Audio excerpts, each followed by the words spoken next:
Brothers and sisters in Islam, Allah subhanahu wa ta'ala wants you more than what we want Him.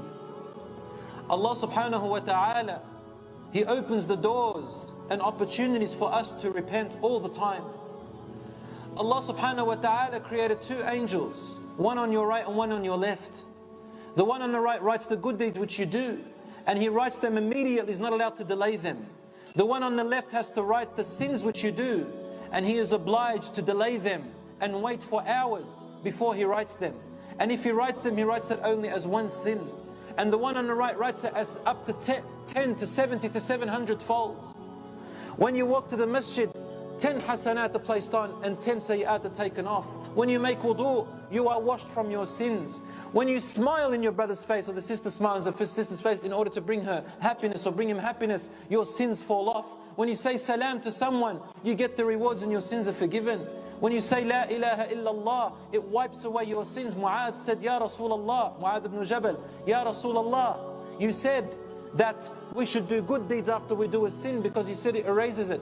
Is La ilaha illallah a good deed? He said, Wallahi, among the best. Rasulullah said, among the best deeds you can do. How hard is it for us to erase our sins by merely saying La ilaha illallah? La ilaha illallah, subhanallah. And Allah subhanahu wa ta'ala wipes away your sin that easily. My brothers and sisters in Islam, after all this, there are still people who enter hellfire. After all this, people still delay their repentance. After all this, people still insist and continue to say, I'll repent later, when I'm older, or when I'm married, or when, and then after they're married, when I have children, and then after they have children, when they grow up, and then after when they grow up, they say, well, until I get older, and then when they say, until I get older, until I go to Hajj, and then when they go to Hajj, they say, well, you know, all my life, alhamdulillah, the sins are gone, I can afford to sin a little bit more, and then I'll repent before my death, I've still got time. The shaitan keeps giving you this umniyat, he keeps giving you this false hope.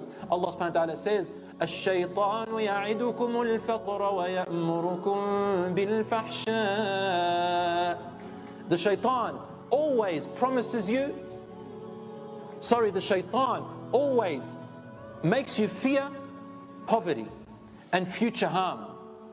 And he gives you false promises. So he commands you and tells you, do the wrong.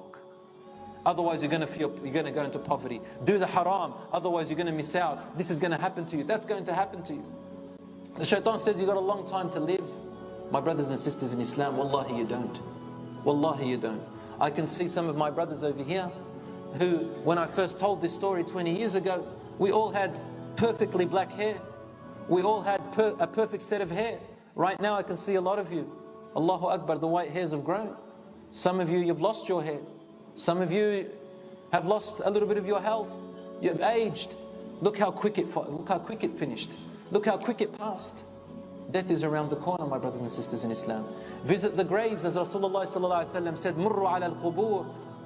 Visit them, for it reminds you of the hereafter. And see how many young people are buried. 14, 15, 13, 16. Young people committing suicide because of mere bullying. On Facebook, on Instagram, on social media. They take their lives. They think that Allah has abandoned them. Allahu Akbar. Where is our youth going? My brothers and sisters in Islam, Allah subhanahu wa ta'ala, He wants us. And He says, Wallahu yuridu an yatuba alaykum. Allah only wants to accept your repentance. He wants you to return to Him and to accept you. Allah wants to always accept you. وَيُرِيدُ أَتُوبَ عَلَيْكُمْ. And those who are led astray, they want to turn you away from Allah. يُرِيدُ اللَّهُ أَن يُخَفِّفَ عَنْكُمْ. Allah wants to take the burden off you.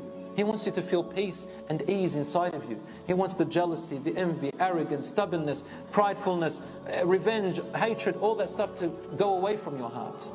Allah subhanahu wa ta'ala wants you back, my brothers and sisters in Islam. Tonight, make wudu. Go alone. No one has to see you. Speak in any language you want. Say it in any way you wish. Talk to Allah subhanahu wa ta'ala like you've never done before.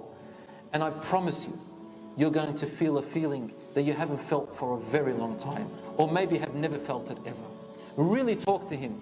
And open up to Him subhanahu wa ta'ala. Wallahi, He already knows what's inside of you. But just say it so that you can have that connection. Say it on your mouth. Admit it so that you can feel it yourself. And I swear by Allah, you're going to feel a state of iman you've never felt before. It's impossible not to if you are sincere.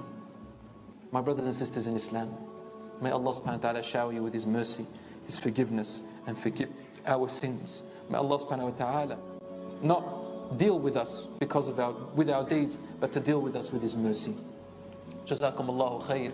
هذا وصلى الله على نبينا محمد وعلى آله وصحبه أجمعين. السلام عليكم ورحمة الله وبركاته.